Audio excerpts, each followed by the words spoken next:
6 દાયકાથી કરાયેલા petrol pump પર ગેરકાયદે દબાણો પર ચાલ્યું બુલડોઝર, 100 કરોડની જમીન કરાવાઈ ખાલી।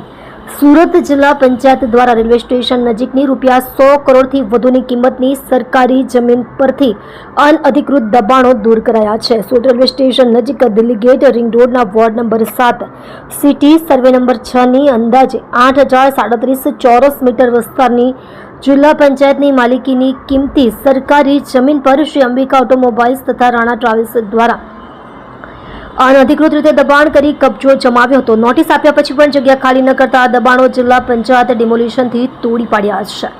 આ જમીન જિલ્લા લોકલ બોર્ડ સુરતની હતી। ત્યારબાદ વર્ષ 1961થી જિલ્લા લોકલ બોર્ડનું વિસર્જન થતા આ મિલકત હાલ જિલ્લા પંચાયત હસ્તક છે। 7 વર્ષ માટે લીઝ પર અપાયેલી જમીન વર્ષ 1960ના અરસામાં ઉપરોક્ત પેઢીઓને આ જમીન માત્ર 7 વર્ષ માટે લીઝ પર આપવામાં આવી હતી। મુદત પૂરી થતા જિલ્લા પંચાયત સુરતની કોમ્પિટેન્ટ ઓથોરિટી દ્વારા જમીન ખાલી કરવા અલગ અલગ નોટિસ અપાઈ હતી, પરંતુ હાલના કબજાદારે જે તે વખતની લીઝ હોલ્ડર સાથે મિલીભગત કરી જિલ્લા પંચાયતની કોઈ પણ પ્રકારની પરવાનગી મંજૂરી વગર છેલ્લા 50 વર્ષથી બિનઅધિકૃત રીતે કબજો કરી સરકારી જમીન પર ગેરકાયદેસર દબાણ કર્યું હતું।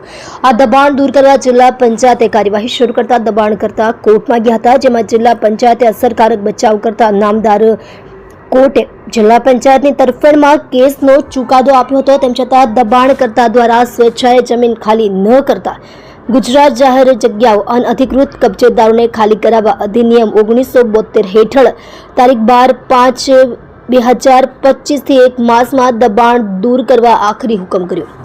પેટ્રોલ પંપ સહિતના કારખાના તોડી પડાયા। તારીખ 27/6/2025ના રોજ ફાયર વિભાગ, પોલીસ તંત્ર, ઇલેક્ટ્રિસિટી વિભાગ, અન્ય સંબંધિત વિભાગને સાથે રાખી મધ્યરાત્રે સ્થળ પર હાજર જિલ્લા પંચાયત પ્રમુખ તથા જિલ્લા વિકાસ અધિકારીની હાજરીમાં ડિમોલિશન કરી સરકારી જમીન પર બિનઅધિકૃત દબાણ કરનાર અંબિકા ઓટોમોબાઈલ સંચાલિત પેટ્રોલ પંપ અને રાણા ટ્રાવેલ્સનું કારખાનું તોડી પાડવામાં આવ્યું છે, એમ જિલ્લા પંચાયતની યાદીમાં જણાવાયું છે। નોંધનીય છે કે આ જમીનની વર્તમાન જંત્રી મુજબ અંદાજિત કિંમત ₹100 કરોડથી વધુ છે।